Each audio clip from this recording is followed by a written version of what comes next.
Rise and shine, everyone. 9 o'clock on your Sunday morning. Thanks for getting your day started with us here on 13 Sunrise. I'm Matthew Foltz alongside Lindsay Monroe.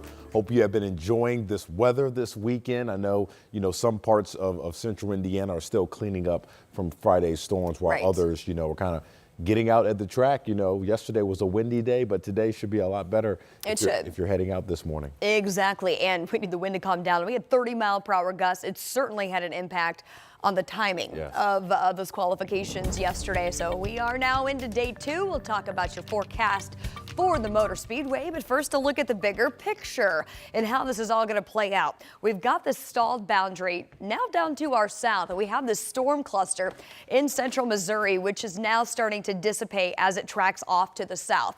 We've got a lot of dry air that's in play across central Indiana. So while we've got this batch of cloud cover, central Illinois trying to push in, that will bring in some high thin clouds over the next few hours, but then clear right back out this afternoon, giving us that mostly sunny sky. So you might have noticed, started off pretty sunny. Now looking live up in Carmel, we've got some of these high clouds. Again, they're going to move back out, making way for a sunny sky today. We're at 57 there now. Temperatures on the rise at this point. 60 here in Indy, 62 in Shelbyville. We've got some slightly cooler air still to our northwest, and that's the direction our wind flow is going to be coming in from today.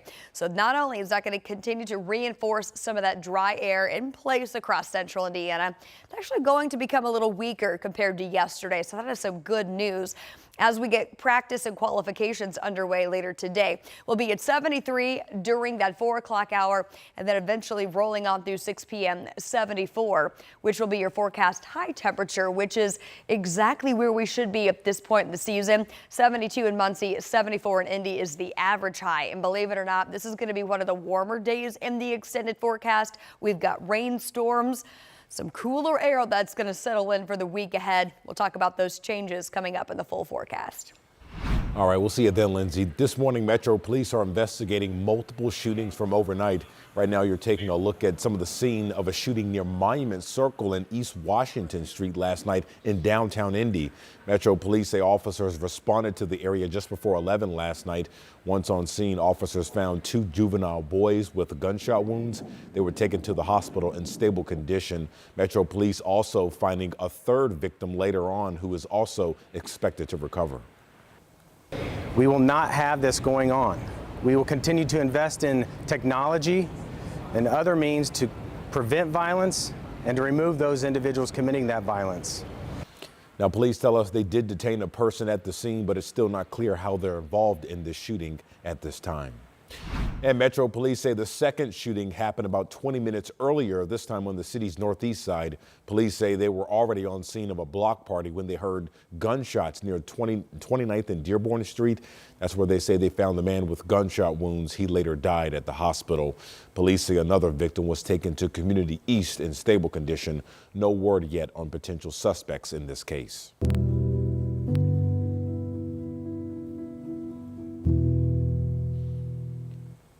This morning, residents in Bartholomew County continue to clean up after Friday's storm caused a lot of damage. So take a look at your screen. This is some of the damage that our crews saw yesterday in parts of that county.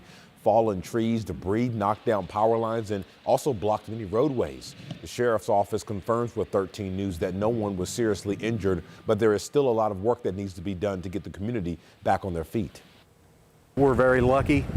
We had no injuries that I'm aware of. That's just been more of obviously a loss of property and damage to property and inconvenience because the roads being closed and power being off.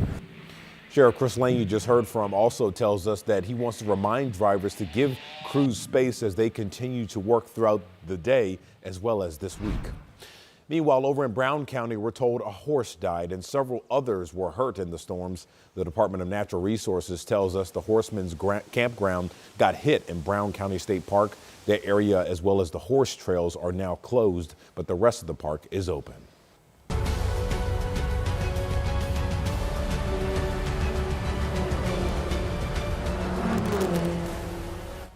Today is day 2 of qualifying for the 109th running of the Indianapolis 500. And later today, we know drivers will be focusing on getting into those top 12 positions, as well as for the drivers still trying to make it into the field of 33. Our Emily Longnecker is live at IMS this morning with more on this busy day ahead of the track. And Emily, I'm so glad you are joining us here this morning. It's a surprise that I did not know we were going to have. Well, listen, it's a wonderful surprise to be out here on this great assignment. It's a gorgeous day out here at the Indianapolis Motor Speedway for the second day of qualifying. By the end of today, as you mentioned, we're going to know that complete field of 33. We're going to know who gets bumped, and then we're also going to know who has that coveted pole position. I am joined right now by the president of IMS and IndyCar, Doug Bowles. Doug, thanks so much for being here. Yeah, it's a beautiful day. Thanks for coming back out. It's gorgeous. You know, I saw a little T-shirt this week out here. You know what it said? What did it say? It said, Doug Bowles is my president. It's a little embarrassing when you see that. And, you know, I think that all started last year during the election. And then when these T-shirts started coming back, it's a little embarrassing. The first one I ever saw on somebody was on the streets of St. Petersburg for our kickoff race. And, yeah, it's a little embarrassing when you see somebody who has a shirt with your name on it when you're not a driver. Right. Listen, I loved it. Listen, exciting couple of days out here. Intense, though. We've had 2 crashes on Fast Friday and yesterday. Was watching Colton Herta. When he got back out there, everybody cheering. What can we expect to see today? Who knows? Well, I think you'll see sort of the same thing. This is one of the most intense times of the year for drivers, this qualifying, because the cars are so on edge and it's so close that they have to get every teeny tiny millisecond out of the race cars. And that's why you see those incidents, because drivers are just on edge. And really, that's why we come to watch. We come to watch people do something that you and I can't do, which is control the crazy horsepower at that speed right on the edge of the speedway. Tell me about ticket sales at this point. Ticket sales are basically, we're sold out in the grandstand seats. We have a handful of them left, so that's completely gone pretty much. We have no parking, we have no camping, we have no bronze badges. I mean, it's been an amazing sales, and looking forward to about a little under 350,000 people here on Sunday. But if you can't get out here, we know that blackout has been lifted so you can watch it at home, right? Yeah, absolutely. So that the blackout's been lifted. You got the radio network, which a lot of people really deal with. And we also have GA tickets. So if you just want to be here and be part of it, be in the infield, we're still selling those GA tickets. Okay. All right. Doug Bowles, thank you so much. Okay, so that's the word from Doug Bowles. Gates open here today at 10 a.m. Practice starts at 1 and qualifying starts at 4. So if you're going to come out, you're getting ready for a great day. Matthew, we'll send it back to you. All right, sounds like a great day in store. Our Emily Longnecker reporting at IMS. We'll see you soon, Emily. Thanks. And don't forget, we got you covered on this busy week out at the track. So coming up this Friday is Carb Day over at IMS. Then it's the 500 Festival Parade downtown. And then on Sunday, it's the 109th running, the Indy 500. So be sure to keep it here on Channel 13 because we'll have all the extensive coverage for you for the Indy 500.